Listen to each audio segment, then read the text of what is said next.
Hello friends, स्वागत है आपका हमारे मोनेटा के ऑफिशियल यूट्यूब चैनल पर, जिस पे हम आपके लिए लेकर आए हैं टेली की एजुकेशनल वीडियोस आपके बिजनेस की ग्रोथ के लिए। आज का हमारा टॉपिक है कुछ बेसिक से वाउचर्स पे। टैली के अंदर जो बेसिक वाउचर्स होते हैं जैसे हमारी contra, payment, receipt, sale, purchase, इन सब पे आज की हमारी वीडियो है।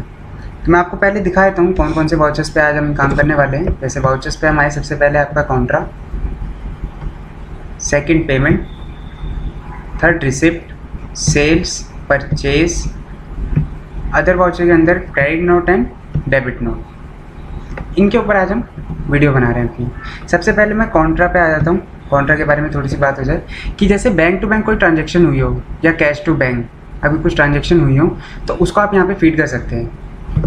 आपने कोई पेमेंट की है उसकी एंट्री आप यहाँ पे कर देंगे। कोई पेमेंट आपको आई है, रिसीव हुई है, उसकी एंट्री आप यहाँ पे कर देंगे। जर्नल के अंदर आपके कोई अदर एक्सपेंसेस अगर आप उन्हें नोट करना चाहते हैं तो आप वो डाल देंगे। Sales invoice and purchase invoice, ये तो आपके नोट में हो गई। जैसे कि सेल्स इनवॉइस में आपको किसी को आप बिल कर रहे हैं तो वो आ जाता है यहाँ पे। एंड परचेज इनवॉइस, कोई चीज़ आपने परचेज की है वो भी आप अपने यहाँ फीड करके रखना चाहते हैं तो हो जाता है। अदर वाउचर के अंदर जैसे आपका क्रेडिट नोट है, कुछ सेल्स रिटर्न हुई है आपकी, वो आ जाता है। एंड ऐसे ही डेबिट नोट है। तो आज हम बात करते हैं अपने सबसे पहले वाउचर्स की। जैसे कि अभी इन सब पे तो हम बाद में आएंगे। जैसे कॉन्ट्रा, बैंक टू बैंक कुछ ट्रांजेक्शन आपने कोई कैश डिपॉजिट करा है अपने बैंक में तो हम उसकी एंट्री कर सकते हैं। जैसे कि कैश डिपॉजिट हुआ है आपके बैंक में तो हम यहाँ पे बैंक क्रिएट कर देते हैं सबसे पहले अपना।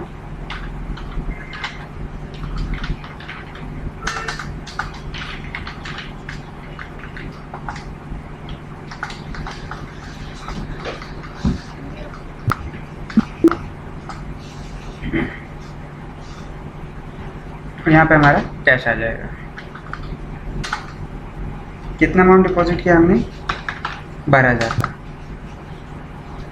अभी नेगेटिव में आ रहा है बैलेंस क्योंकि हमने कुछ भी कैश के अभी कुछ चढ़ाने रखे अपनी ओपनिंग्स वगैरह।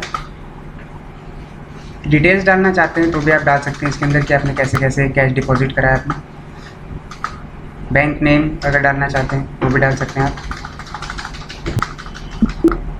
ये हमने एक्सेप्ट कर लिया। एक हमारी होगी कॉन्ट्रा की एंट्री। ऐसे ही पहले हम सेल परचेज करते हैं, देन हम पेमेंट एंड रिसिप्ट पे आ पाएंगे। जैसे हमने कोई परचेज करी है, सप्लायर का इनवॉइस नंबर है ये डाल दिया। 1 अप्रैल को हमने परचेज करी है। एक हमने परचेज करी है परचेज अकाउंट, यहाँ पे एक आइटम है आपका 120 पीस हमने परचेज करे हैं 1200 के हिसाब से, ठीक है। एंड एक और हमने चीज़ परचेज करी है 110 पीस हमने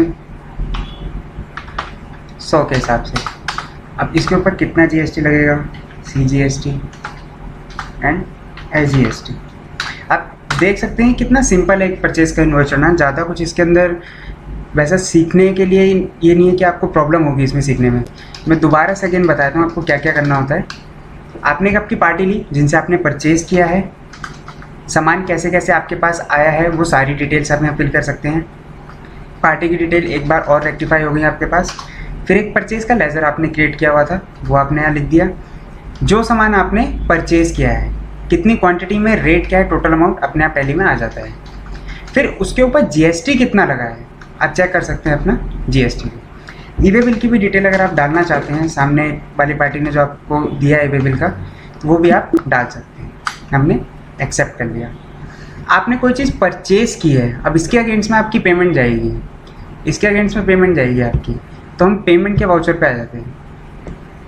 अब आप पेमेंट कर रहे हैं अपनी बैंक से या कैश में, वो आपके ऊपर है। फिलहाल हम बैंक से पेमेंट कर देते हैं। तो इस पार्टी को आपने पेमेंट करनी है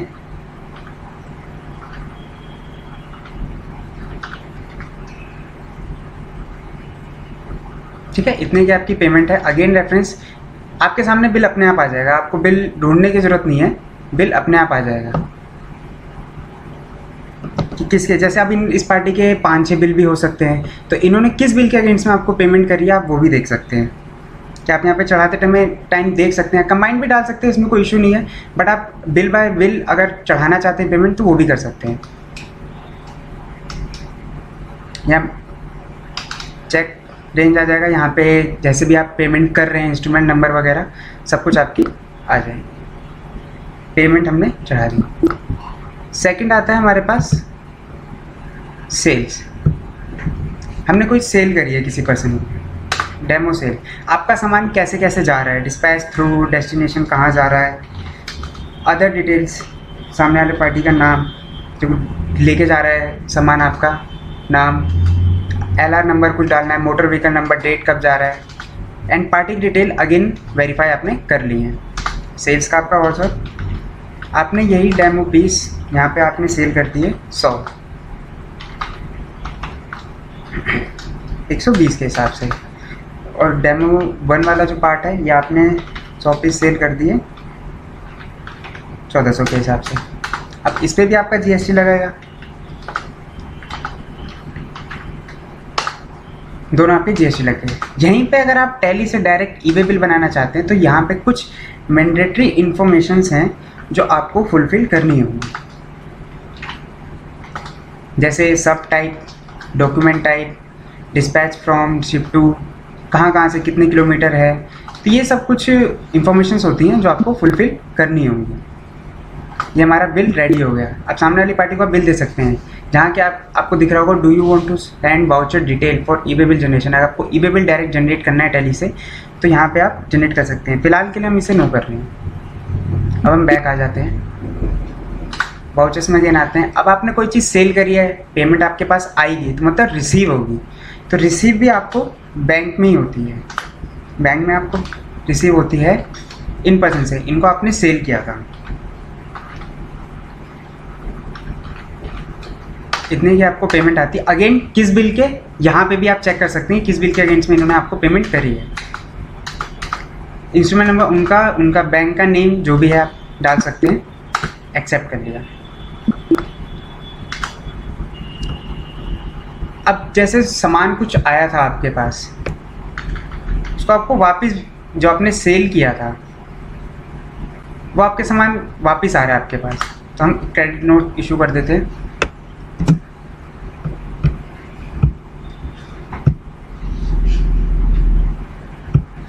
तो अगर जैसे हमने जो सामान सेल किया था वो अगर हमारे पास रिवर्स वापस आता है, कुछ सामान जैसे नहीं उनको ठीक लगा, उन्होंने वापस किया, सामने वाली पार्टी का जो भी document number, original invoice number जो भी है आपने सब कुछ डाल दिया यहाँ पे। यहाँ मोस्टली क्या है, सारी डिटेल्स आती हैं आपकी सामान की, कैसे कैसे आपके पास वापस आया है सामान। जो आपका आइटम था जैसे डेमो 1 वाला पॉइंट, ये आपके पास 10 पीस वापस आ गए। डेमो 2 वाला, इसका 1 पीस वापस आ गया आपके पास।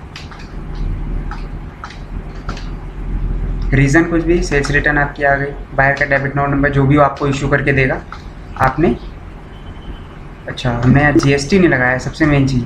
अगर टैली में आप कोई भी बिल क्रिएट करते हैं, क्रेडिट नोट, डेबिट नोट, अगर उसके अंदर आप GST नहीं लगाते तो टैली खुद ब खुद आपको उस चीज़ के लिए वार्निंग दे देता है कि इसमें GST एप्लीकेबल मतलब नहीं हुआ है, अप्लाई नहीं हुआ, सॉरी,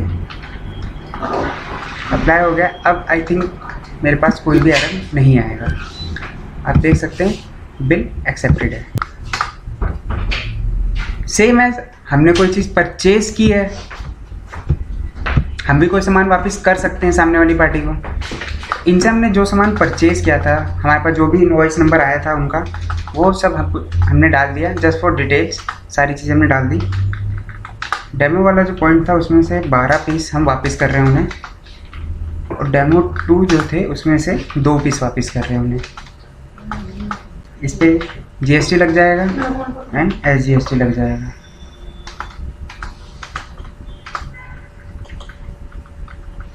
कोई भी रीज़न आप इसमें दे सकते हैं। आपका इनवॉइस नंबर जो उनका था, नरेशन कुछ डालनी हो वो भी आप लिख सकते हैं अपने नोन के लिए। जब भी आप इसको चेक करें डेबिट नोट को कि रीज़न क्या था, आप कुछ बाइफर्केट करना चाहते हैं इसके अंदर, तो वो भी आप यहाँ लिख सकते हैं। नरेशन की कोई लिमिट नहीं है, आप इजीली लिख सकते हैं काफ़ी कुछ इसके अंदर। यस कर दिया। तो ये कुछ हमारे बेसिक से वाउचर्स थे टैली के अंदर। जो न्यू टैली सीख रहे हैं उनके लिए वीडियो बहुत ही इंपॉर्टेंट होगी। अगर वो इसको सेव करके देखना चाहते हैं या हमारे चैनल पे आके देखना चाहते हैं तो ईजिली देख सकते हैं।